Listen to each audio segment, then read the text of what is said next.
No cabe duda que el despliegue de Estados Unidos en el Caribe vuelve a poner a Venezuela en el centro del debate sobre el narcotráfico. Washington habla de una operación antidrogas, pero las implicaciones políticas y económicas siguen dejando interrogantes. Ayer precisamente el presidente del Parlamento chavista, Jorge Rodríguez, acusaba nuevamente a Estados Unidos de querer apropiarse de los recursos del país. Pero antes de abordar esa parte energética, la pregunta aquí es: ¿cómo está quedando Venezuela en ese mapa del narcotráfico que está hoy combatiendo Estados Unidos? Víctor Sánchez, profesor e investigador, nos responde esta pregunta. Profesor, bienvenido. Hasta ahora, bueno, por ejemplo, Inside Crime, que es un portal especializado en este tema, no tiene, ellos mismos no tienen cifras casi del Caribe, muy pocas del Caribe, y sobre todo Venezuela está en blanco totalmente, ¿no? Entonces no hay cifras de Venezuela y no sabemos cuál es el papel real que juega Venezuela. Más, digamos, tenemos el discurso que hay de que se origina en Estados Unidos y el que se da en algunos de los aliados en Estados Unidos en la zona latinoamericana y, por supuesto, el discurso contrario del gobierno de Venezuela, ¿no?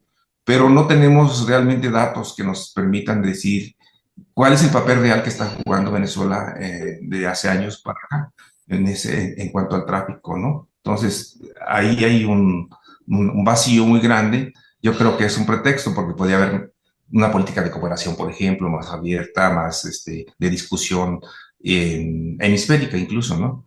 Pero parece que hay parte ahí de la base política político-electoral en este caso, de Donald Trump y de su grupo, pues le da votos y le da una cierta legitimidad interna frente a este tipo de acciones, ¿no? Entonces, digamos que es el extremo. Podría ser una geopolítica donde hubiera pues lo contrario o algunas formas más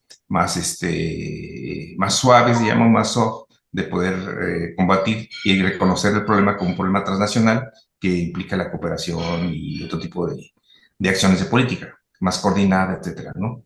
Pero en este momento estamos en esa condición. Usted habla de cooperación, pero ¿se puede cooperar con un país como Venezuela, con un gobierno como el de Nicolás Maduro, en un tema tan delicado como el narcotráfico? Yo creo que es muy complicado, pero es probable, ¿eh? Porque, por ejemplo, Venezuela como potencia energética seguramente es apetitosa también, ¿no? Entonces, a lo mejor, no sé si con Maduro, ¿eh? Pero tal vez con otro gobierno es muy probable que se dé una cooperación. Yo creo que el tema principal del obstáculo para una cooperación de Venezuela con Estados Unidos y quizás con otros en la región es el régimen de Maduro y los chavistas, pues. Pero yo creo que con un régimen un poco más moderado en términos ideológicos y políticos, creo que podría haber una cooperación porque hay digamos, ese posicionamiento de Venezuela esta región del Caribe ahí con las reservas petroleras, ¿no? O sea, en este momento que a nivel global hay temas muy fuertes en términos de acceso a la energía y otras materias primas, creo que hay un apetito, diríamos, hasta cierto punto de las potencias y en Estados Unidos particularmente, de acceder a ese tipo de recursos, pero pues haciendo un intercambio, ¿no? De cosas. Entonces, usted definitivamente está de acuerdo y confirma que la intención de Trump de estar en el Caribe, cuando por el Pacífico hay mucha más afluencia en temas de narcotráfico, es definitivamente con el propósito de impulsar un cambio de gobierno en Venezuela que a su vez genere ese giro energético para la región. Yo creo que es un factor, no es el único. Creo que es un factor, no es el único. Creo que, bueno, hay que pensar que internamente en el gobierno de Donald Trump hay otros agentes importantes como el secretario de Estado, Marco Rubio, que tiene una agenda propia, ¿no? O sea, digamos que hay una asociación, no, él originariamente no era, de hecho fue contendiente de Donald Trump en algún momento, pero es del Partido Republicano, pero es una ala radical del Partido Republicano, muy fuerte hacia la derecha, y él tiene origen cubano, entonces sí ha tenido expresiones fuertes hacia gobiernos con tendencia de izquierda, no se diga populistas de izquierda.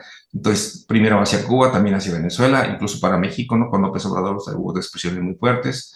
Y también hacia el gobierno mexicano actual, pues ha habido de parte directamente de Donald Trump, ahí sí Marco Rubio ha sido más moderado, pero Donald Trump ha insistido mucho en la asociación del gobierno mexicano actual o del régimen actual con los narcos. Dice que ha sido es un narcogobierno y que le tiene miedo a las organizaciones, etcétera, etcétera, ¿no? Y entonces ahí, y se acerca mucho con el discurso que ha mantenido también en esta de confrontación discursiva con Petro, ¿no? En Colombia. Entonces, de alguna forma, son discursos relativamente cercanos. Profesor, gracias por acompañarnos y por su análisis. Gracias también a quienes nos acompañan en este espacio. Recuerden que ustedes forman parte de esta conversación y que cada pregunta ayuda a entender mejor lo que está ocurriendo en el Caribe, en Washington y en Caracas. Participen. Este tema también nos ayuda a construir voces críticas. Gracias por estar presente. Yo soy Génesis Pérez y esto fue Venezuela en Profundidad.